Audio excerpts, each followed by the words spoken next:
You know that boy that I started speaking to when I was like in a bad way? We carried on speaking and I finally got to meet him.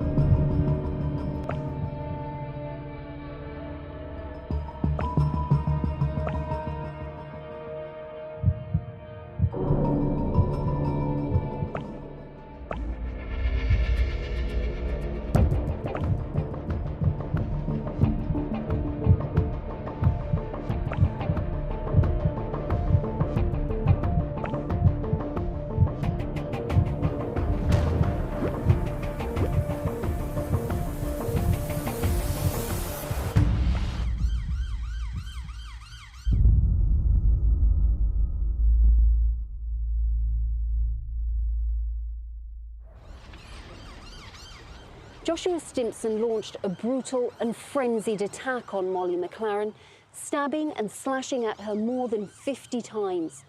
She tried to move across to the passenger seat but could not escape. I had a call from one of my editors saying that something was going on at Chatham Dockside. So I jumped straight in my car, did the 2-minute drive. I'm here live at Chatham Dockside where a woman's reportedly been stabbed in the throat. Witnesses say they saw a man in a white vest who was covered in blood. It was very much an active crime scene. Forensics were there. You could see the car. There was blood up the windows. It was clear she was still inside, and it was at that point that we realised just how serious this was. This was a young woman murdered in broad daylight.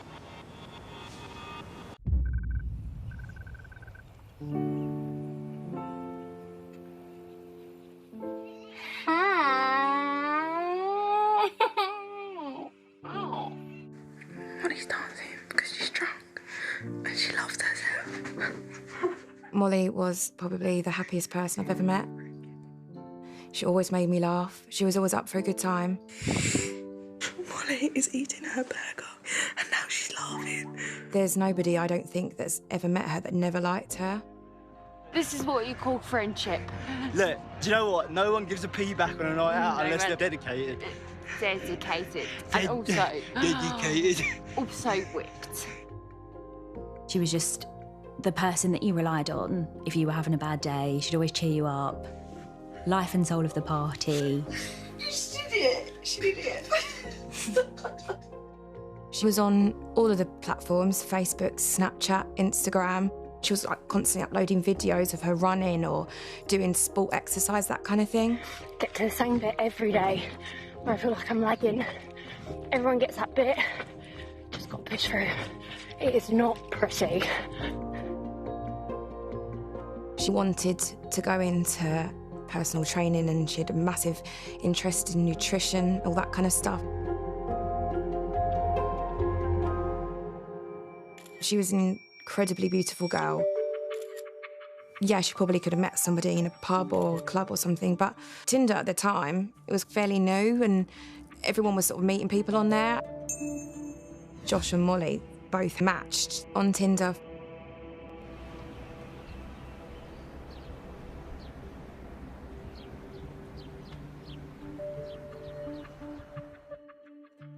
He was, I guess, her type, dark hair, quite keen interest in the gym. I think they just, well, she fancied him initially, and obviously the connection that they had. I think he was someone probably a bit different to who she'd dated before.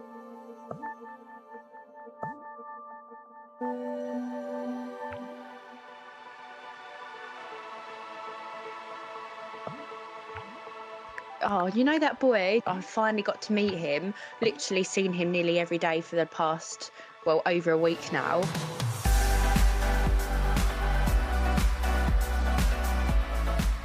I do remember their honeymoon phase being, you know, really good fun. She was just really excited and I hadn't seen her like that before, and she was genuinely in, you know, in a really happy place.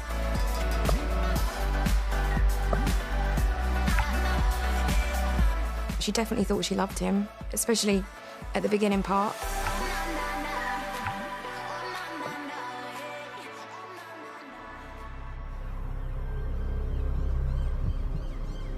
Molly stabbed and killed in broad daylight. The man accused of her murder appeared in court. Joshua Stimpson, her former boyfriend from Walden near Rochester, was remanded in custody.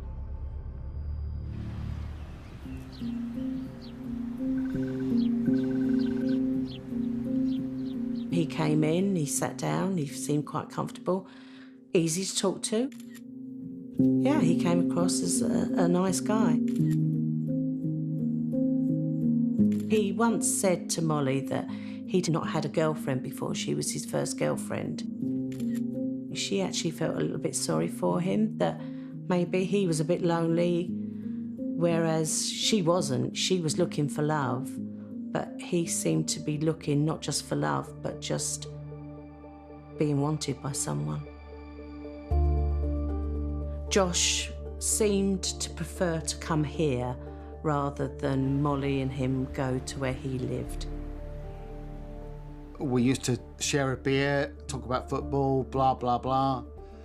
And in the early days, we had no reason to believe that there was anything amiss with him.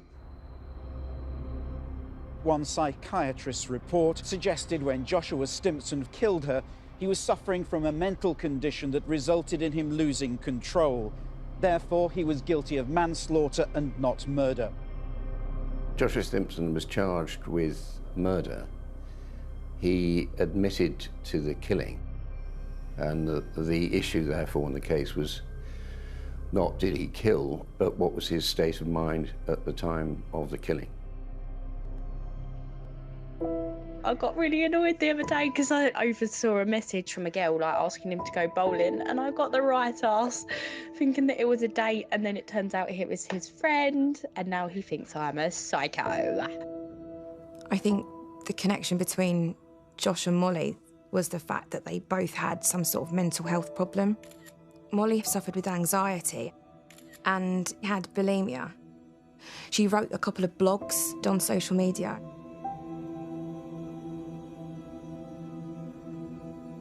Which were really powerful and insanely brave to write. It helped her, and it was massively helping other people. Even reading them was such an inspiration. Josh had said that he had bipolar. Molly had been quite open with her struggles with anxiety. So I feel like they were drawn on an emotional level, and maybe that's why their relationship took off.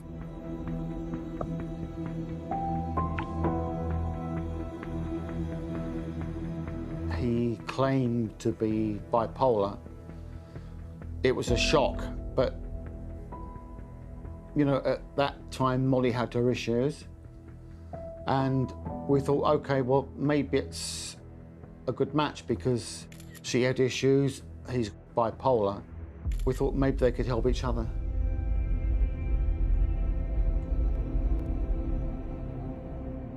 I first saw Joshua Stimpson at the request of the Crown Prosecution Service some months after the killing of Molly. The psychiatric defence that he was putting forward was that he was suffering from some form of psychiatric condition. He had spoken about suffering from bipolar affective disorder, and there was also a suggestion that he had an abnormal personality. And both of those conditions could reduce a charge of murder to one of manslaughter.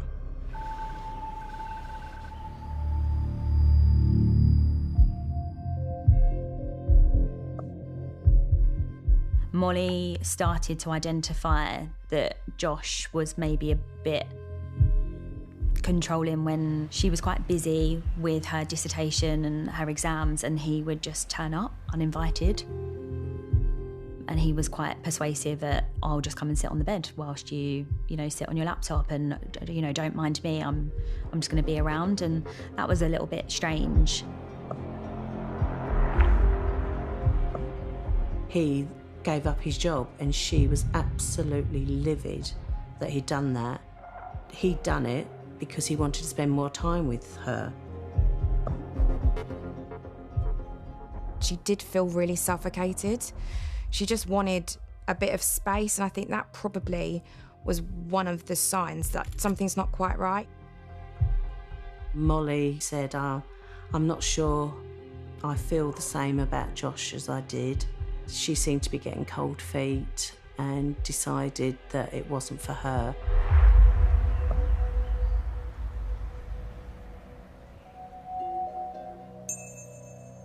You know, they met on an internet dating site. Do you actually know that what they've written on that profile is actually true? And in this case, it wasn't.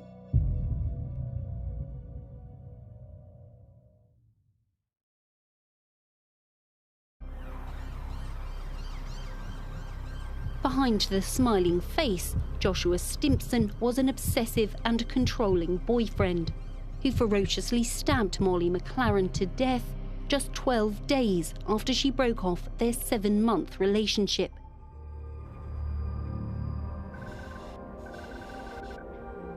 Molly finished the relationship. He kept bombarding her with messages and she took him back. It was easier to take him back than not. He'd managed to convince her that actually he wasn't the problem, that her mental health was the issue, because she wasn't happy with herself and actually it wasn't anything to do with him. He actively encouraged her to go and see her GP and speak about her anxiety, and I think that was really manipulative behaviour. It just didn't sit right at all.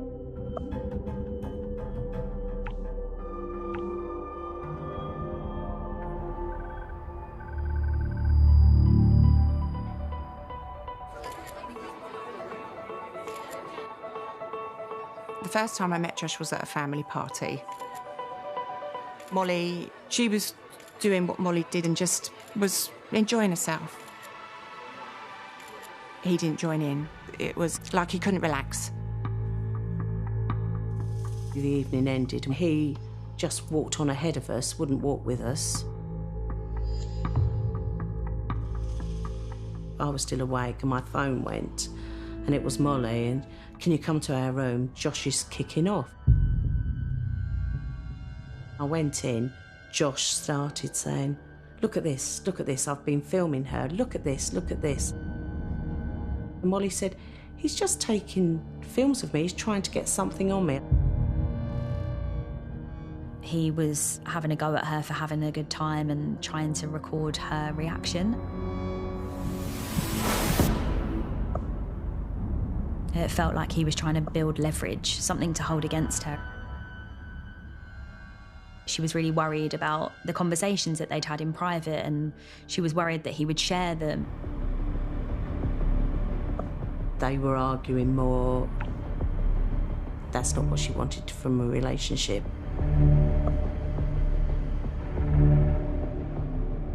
I think she was just worried that if there's a bit of an argument between them, what's he going to do? Joshua used his bipolar affective disorder to put pressure on Molly in order to get her to focus entirely on him. A significant warning sign, but of course Molly wanted to support him because she thought that he was going through a very difficult period. Happy, but it just felt like he had to be her centre of attention at all times.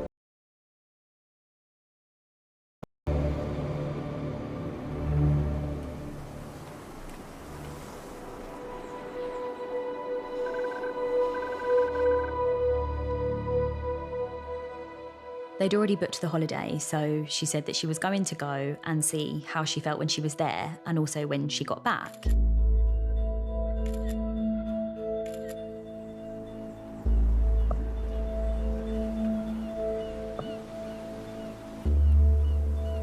She actually messaged me saying that she had an anxiety attack. All these things, you know, being worried about upsetting him, hurting his feelings, but also the fact that she kind of probably felt a bit stuck. All of that stuff and all that stress, it was just too much. I just remember when she got back and she'd said, you know, it's over.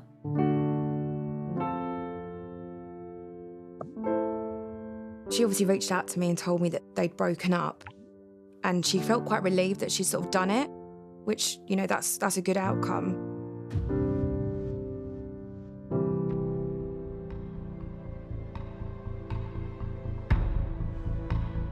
he started again bombarding her with text messages, calls. Take me back, take me back. Exactly a repetition of the first time, but she was so much stronger and she said, no, I'm not going to.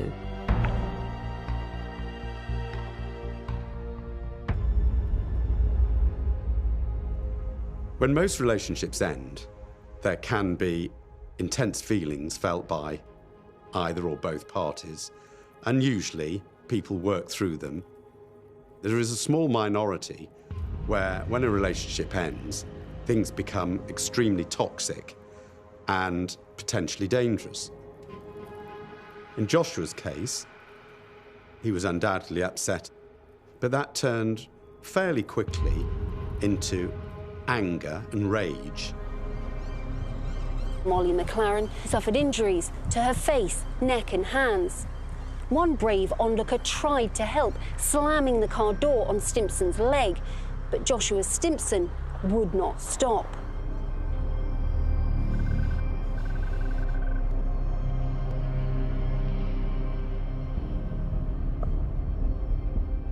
Molly messaged me saying, you know, he's turned a bit nasty.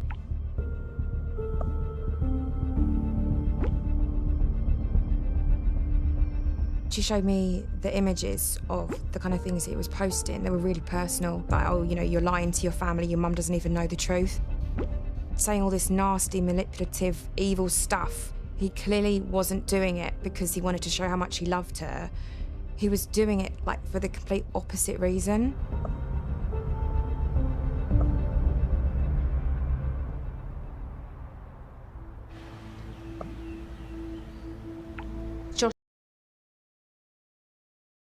She was with and what she was up to, and as a way of keeping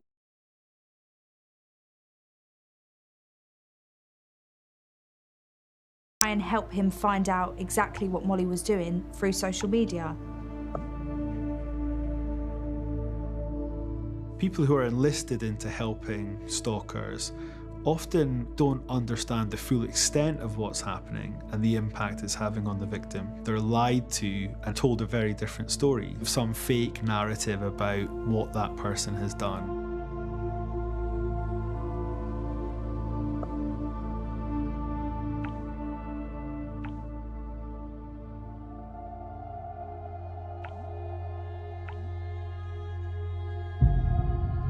Joshua's friend using the term, I love a good stalk, in terms of having a look and following someone, being a bit nosy online. Very different to actual stalking, which is extremely dangerous behaviour, causes that fear of violence in the victim, in this case Molly, causes alarm and distress.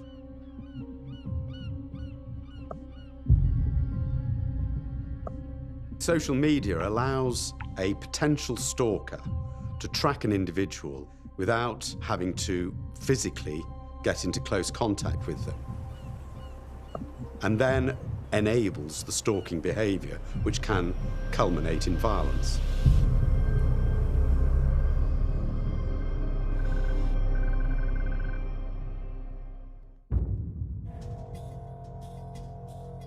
I was just flicking through Facebook and straight away saw something that had just been literally just put on by Josh.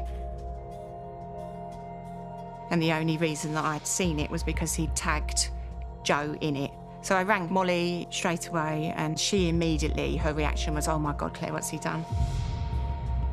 Molly said, Mum, give me your phone.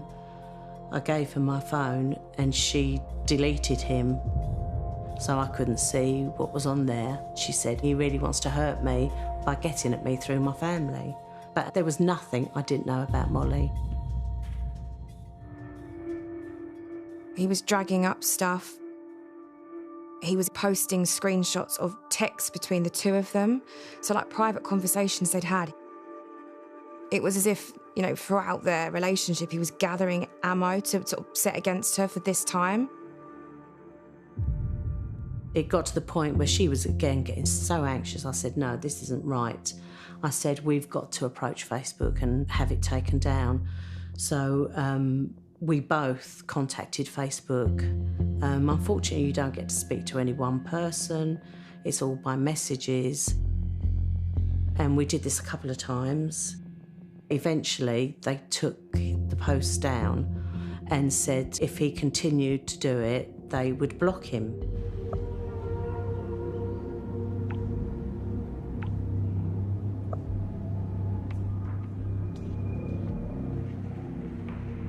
Everything went quiet for a little while, and then he started doing it again.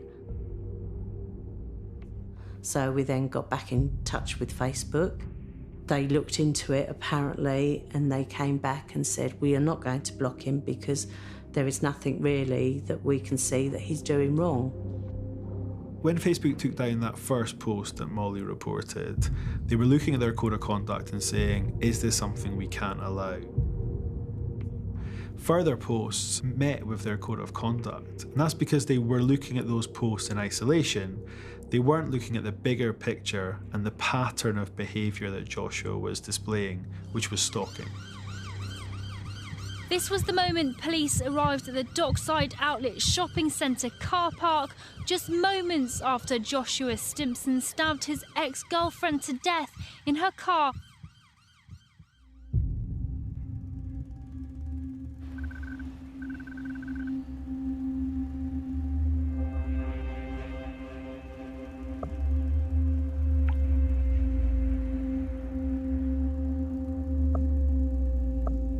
I came home and I said to Molly, right, we're going to take this one stage further.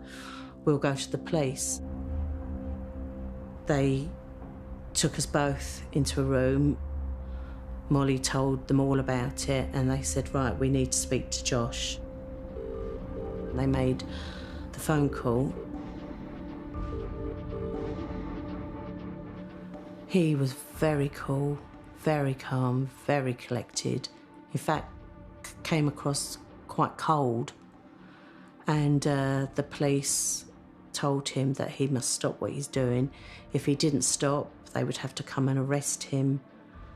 And he just kept saying, repeating, I've done nothing wrong. I've done nothing wrong. And if you think I have, there's more to come. And those words still haunt me now.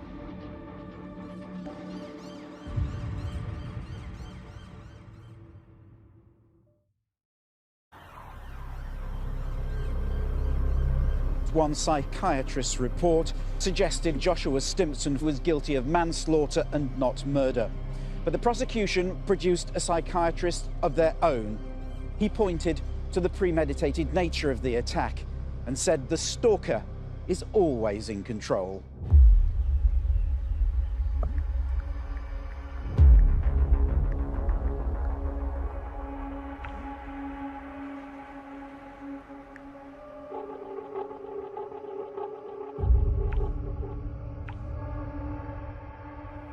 Molly had applied for a job at a gym close to where we live, and one of our other friends worked there.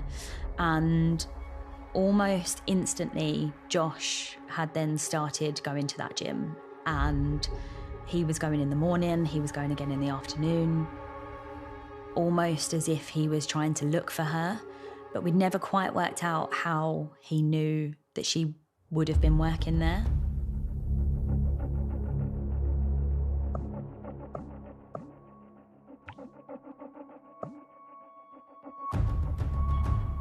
She changed her name on Facebook and Instagram, and I guess she probably believed that on every platform she was kind of now safe.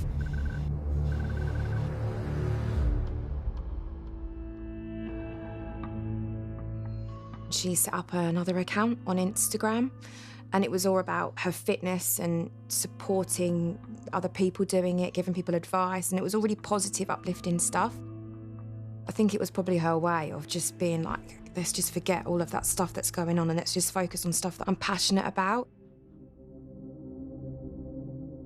Molly posted on Instagram she was on this new journey, and the same afternoon he was caught on CCTV in a nearby Asda where he bought a kitchen knife, the knife he used to murder her.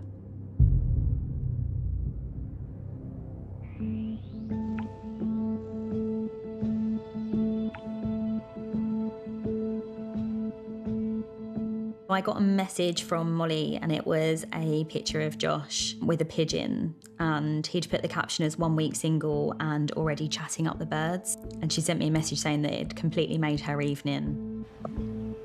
At the time, I'd celebrated with Molly because if he was posting, you know, oh, I'm single, it was a sign that he was going to move on. Looking back now, it feels like a trap. You think I'm gone, but actually, I'm not.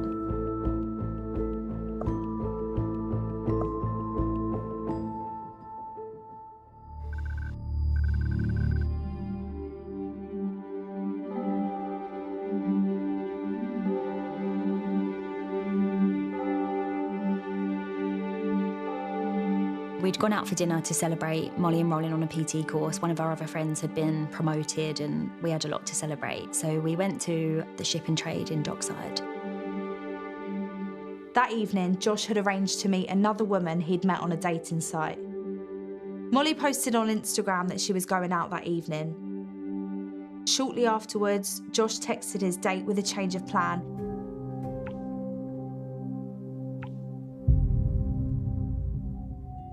Molly had gone to the bar to order her food and come back, and she looked like she'd seen a ghost.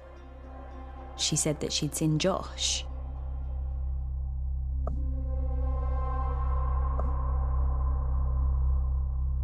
At first, Molly kind of went into shock. It was like a, oh my gosh, why is he here?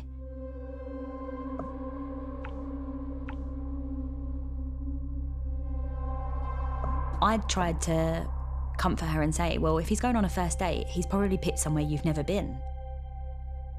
We'd had a bit of a laugh and a joke with some of our friends, but you could see that she was still really uneasy. So she made her excuses and she got home for Love Island.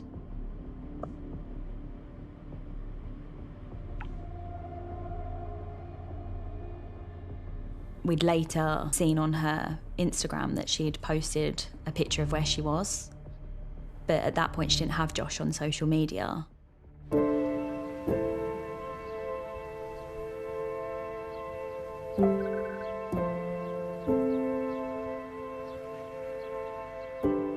I saw her in the morning. She was up bright and early. She was going off to the gym, as she often did. And I think she felt she needed to go and work off what she'd been through.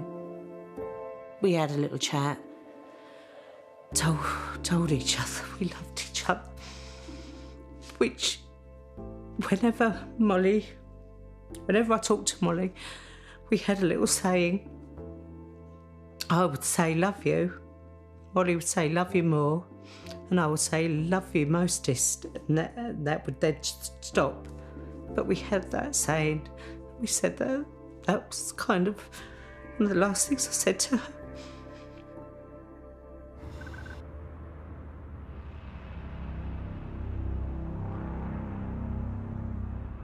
On the 29th, it's apparent that Joshua Stimpson was following Molly. Their car registrations were observed in the same area at the same time. Where he followed her from, one doesn't know, but one does know that he was following her.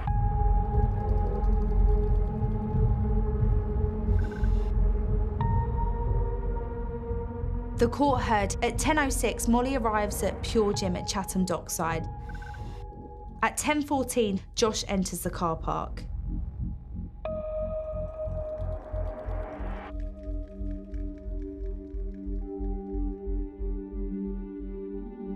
Joshua Stimpson goes into the gym and he waits beside the door to the room in which she's in. He then goes in.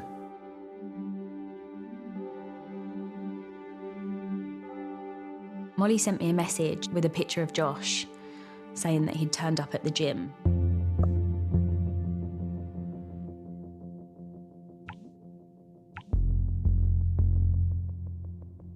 My instant reaction was something's not right. He'd turned up at dinner the night before, now he'd turned up at the gym. And she went, Mum, he's just turned up. He's just turned up at the gym. And I said, "You've got to be kidding." She said, "How would he know I was here?" I said, "Just ignore him and just come home. Just come straight home." They speak, and she asks him whether he's following her.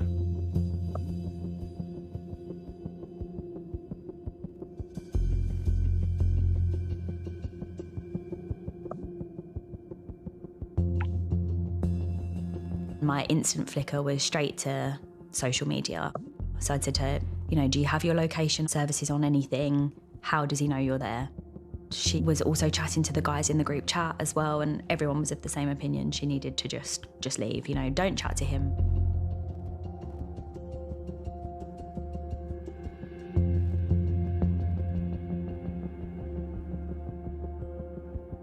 He goes down the stairs from the gym and waits for a while, turns to go back into the gym, and then obviously changes his mind.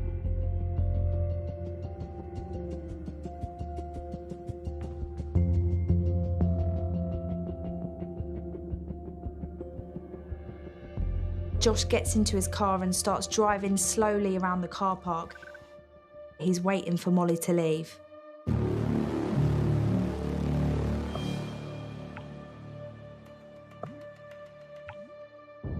I'd said to her to just go to the car and just go home. And that's what she was trying to do.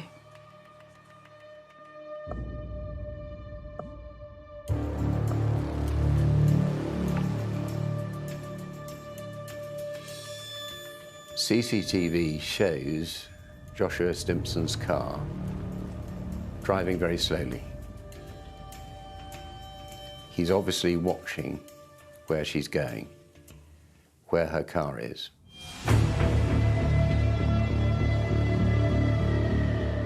It's when she starts to get into the car that Joshua Stimpson gets out and he attacks her. He yanked the door of her car open, jumped in and started stabbing her. He stabbed and killed in broad daylight. Emergency services were on the scene within minutes, but Molly could not be saved.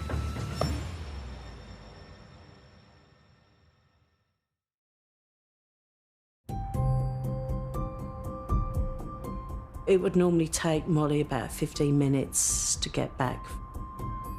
And sort of half an hour went by and she wasn't home, so I texted her and I heard nothing back, and I texted her again and just said, "If you're stuck in traffic or something, pull over, just let me know you're on your way." Nothing. And then I got a text from one of her good friends saying, "Have you seen there's something happening at Chatham Dockside?" Well, I just immediately went cold. I just thought, that's Molly. Something's happened to Molly. I remember thinking, it can't possibly be Molly. There's absolutely got to be some kind of mistake. She messaged me. She told me she was going home. One of the guys that we worked with had pulled up Snapchat and seen Molly's location. It showed her as still being in Dockside.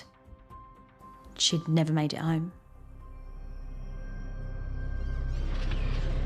One witness tells me the lady desperately tried to alert people in the car park by screaming and beeping her horn. She suffered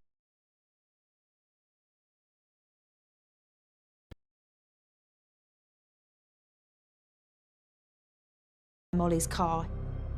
He was covered in blood and he made no attempt to flee. Having killed her, Joshua Stimpson stood by the car and waited for the police, and then he was arrested. He had achieved what he wanted to do.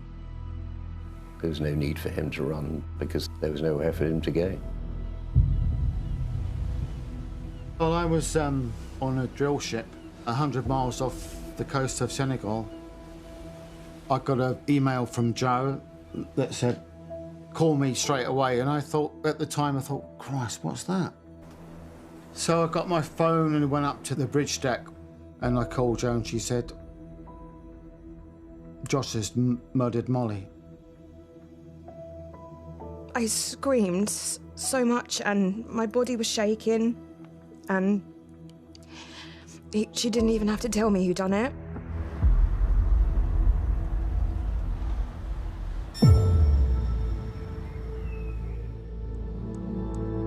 I think one of the questions everyone asked was how Josh knew what Molly was doing that day.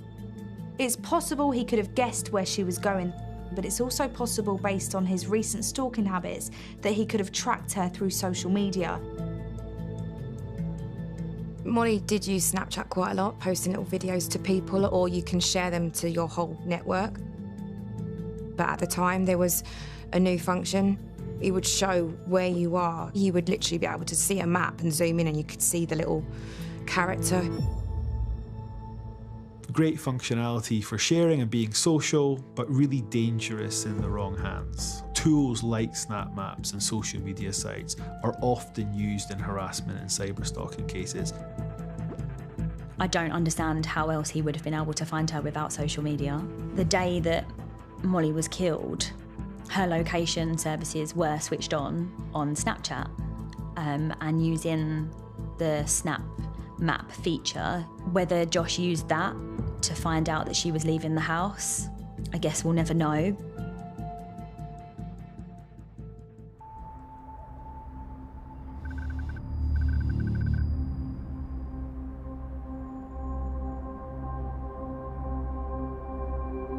Joshua Stimpson sobbed as he entered the dock here at Maidstone Crown Court today. He pleaded not guilty to the murder of Molly McLaren on the grounds of diminished responsibility.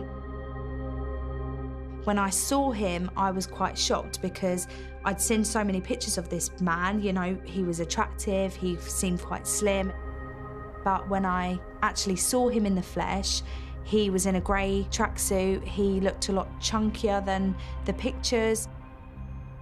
I remember thinking, it's not the same man, because he had put on loads of weight, his hair was a completely different colour, his beard was a completely different colour.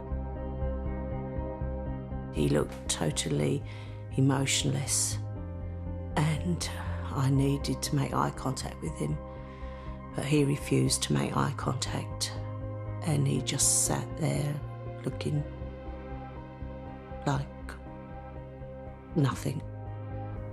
Showed no remorse, showed no emotion whatsoever. Day by day, he was being shipped to the court by a security service. And they were wearing, like, medical uniforms. The prosecuting barrister, Philip Bennett, approached the judge and said, look, we're not having this because it's sending a subliminal message to the jury that somehow he's got a medical problem. From then on, when he was delivered to the courtroom, they had their proper uniforms on. During the trial at Maidstone Crown Court, 26-year-old Joshua Stimpson from Waltham had admitted manslaughter, claiming diminished responsibility, but denied murder. He claimed he was bipolar, and the court heard he had a personality disorder, something the defence argued meant he wasn't fully in control of his actions when he attacked Molly. The challenge in this case was to prove at the time of the killing that the defendant's state of mind was such that, in fact, he knew what he was doing and that his responsibility was not diminished. So I was asked to see Joshua Stimpson at the request of the Crown Prosecution Service. The defence that he was putting forward was that he was suffering from some form of psychiatric condition at the time that he killed Molly. One of the aspects of the case which was a theme throughout was that Joshua Stimpson said that he had bipolar.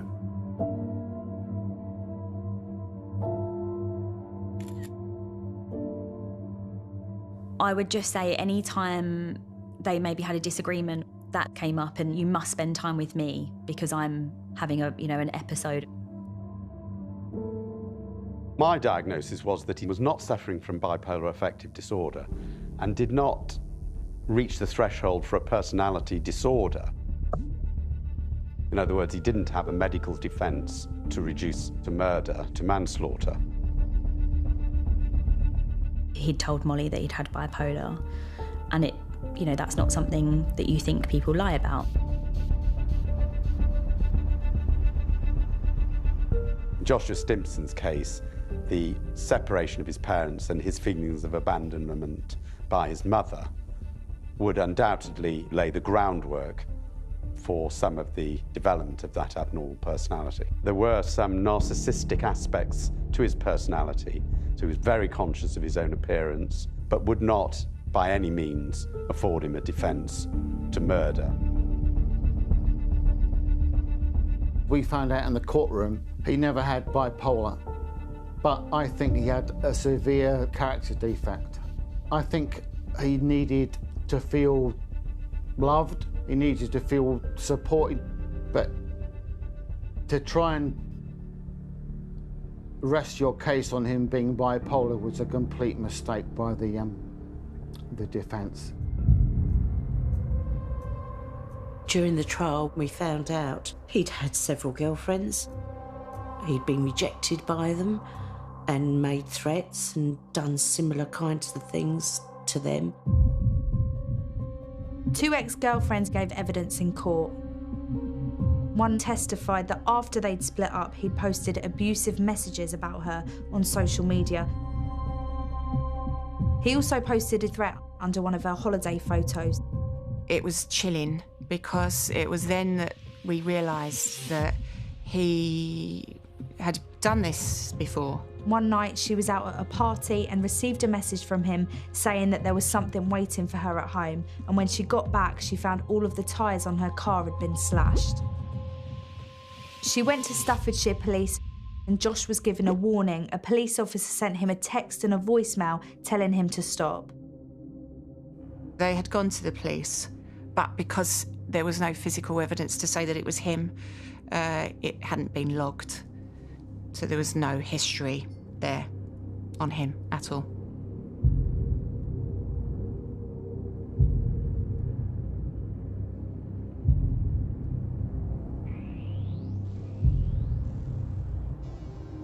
One of the more surprising aspects of the trial was the testimony of a woman who Josh had reached out to try and help him find out exactly what Molly was doing through social media. The girl had been contacted by Josh on a dating app in 2016, and though they never met, she considered him to be one of her best mates. The judge asked, did she understand what she was doing? Her answers appeared to demonstrate that she really wasn't aware of the impact of what she was doing upon what happened to Molly.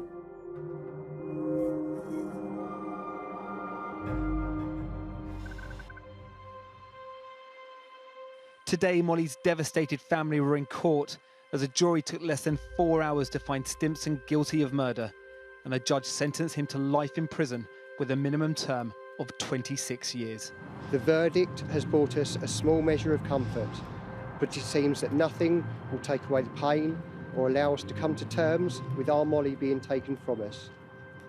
We are serving a lifetime of pain, anguish and loss.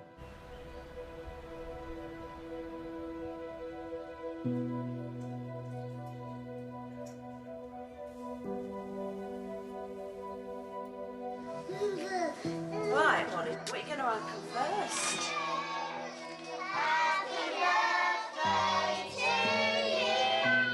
Last night. I miss Molly. Can't put it into words how much I miss her. I miss our relationship, but I miss what she was going to be, what she was going to do with her life.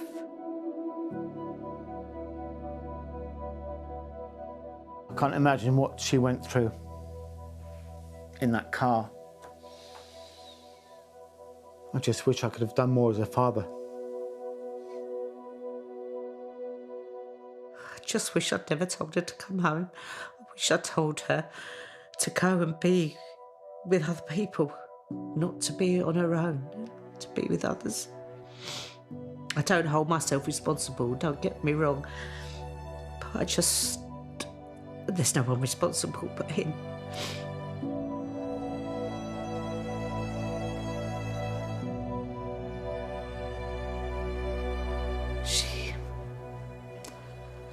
She was the light of our lives.